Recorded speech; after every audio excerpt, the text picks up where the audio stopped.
Now, not each one of you, not every one of you is able to yet step into no thought without some kind of help. Meditation is designed to help you with that, but as you probably know, the main thing I recommend is to have some attention in the inner energy field of your body.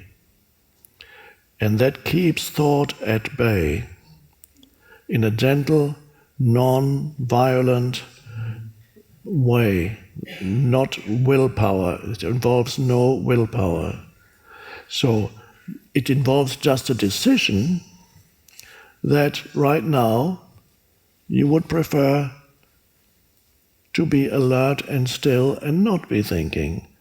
And that decision you could arrive at because you've realized that, let's say, for the past hour, you've been engaged in futile, useless thinking that all it did was make you unhappy.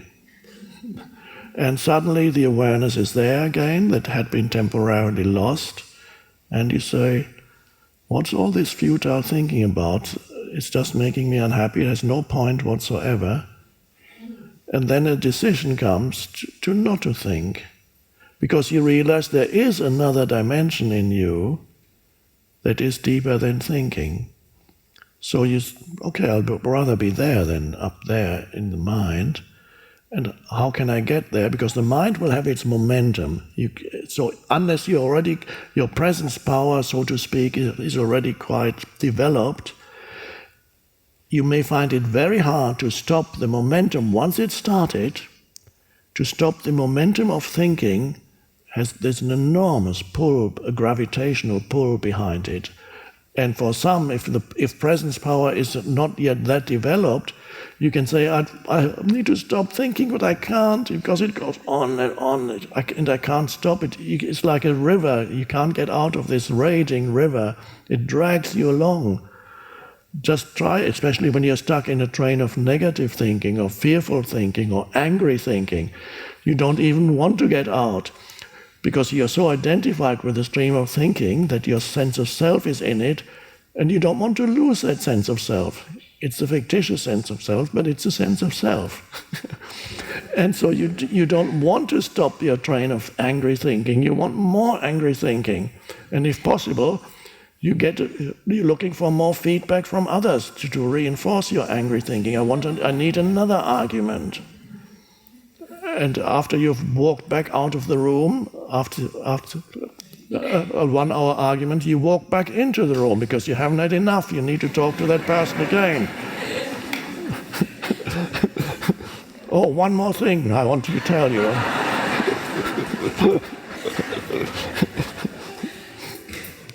And even when that person is no longer there, you're still thinking, and then you need to pick up the phone and tell your friend about it. And then you repeat the whole argument you just had, and how right you are and how wrong the other person was.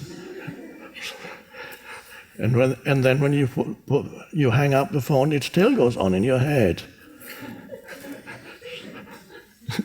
So you can, the enormous, and at that moment to tell somebody you need to stop thinking would be futile. The person doesn't even want to stop thinking because that person is the thinking. Total identification with thought. So there needs to be a realization, some awareness needs to be there.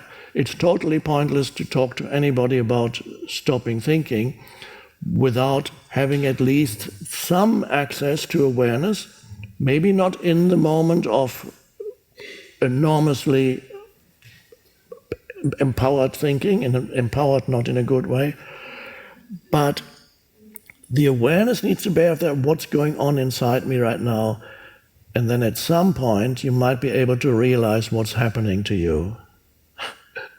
It's happening to you. You didn't actually do it, it just happened to you because you're being possessed by your mind.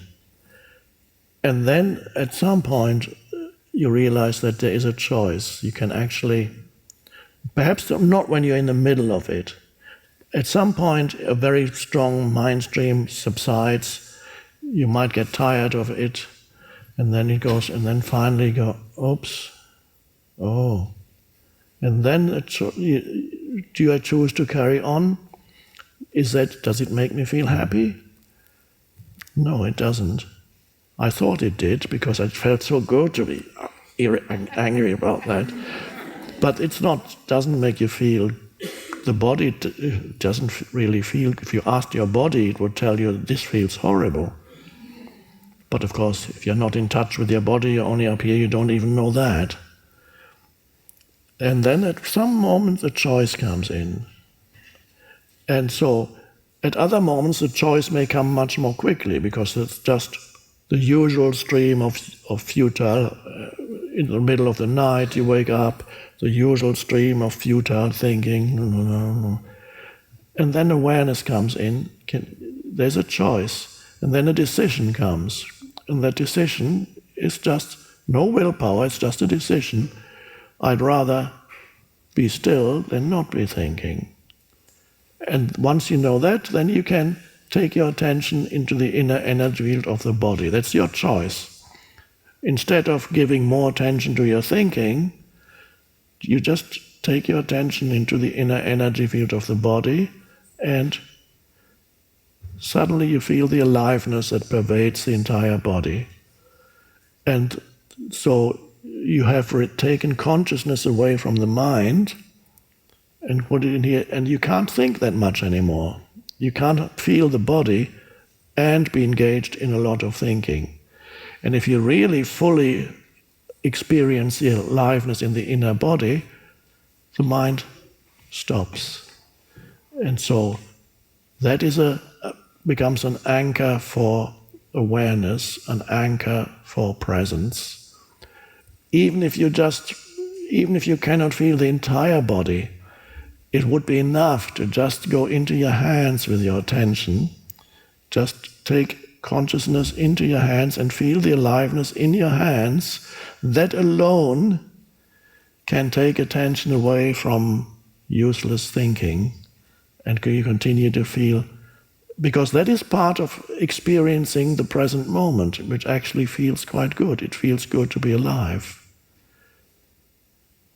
That's an amazing realization. So, inner body, or even just a part of the body, the totality of the body is best if you can. It's not that difficult.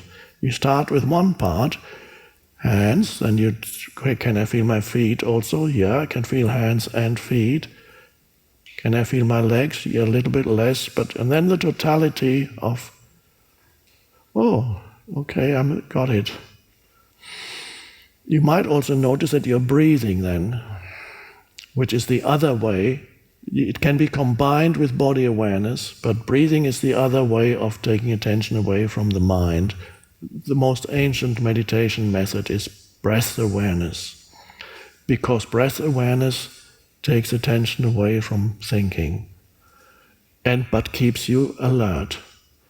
And breath happens all the time, and breath is virtually formless, so it's easier to get in touch with a formless consciousness by placing attention on the formless breath.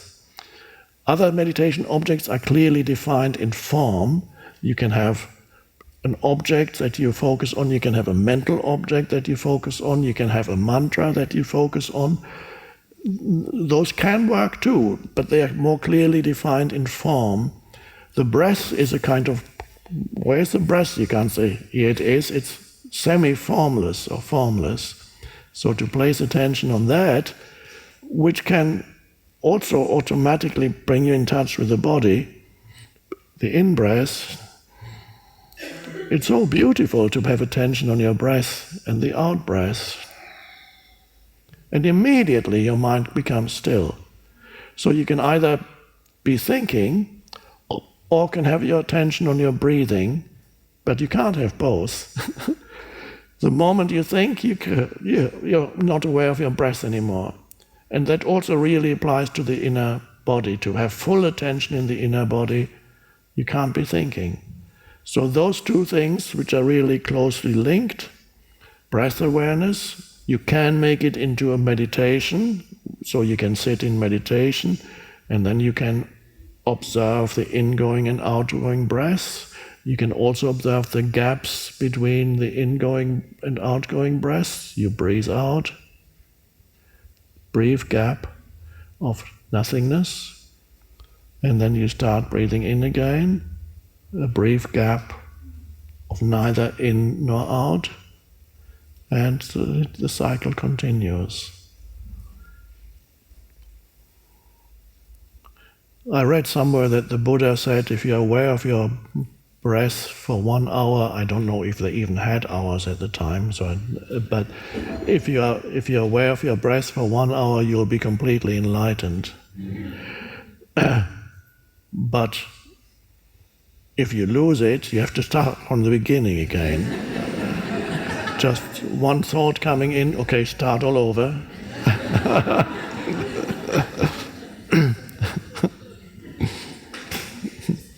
Okay, I can see one or two of you saying, I'm going to do that.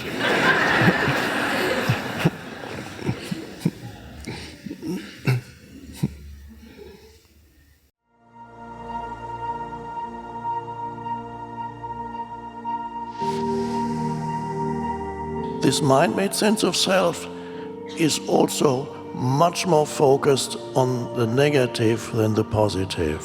To be free, you awaken to who you are beyond your history and your life situation.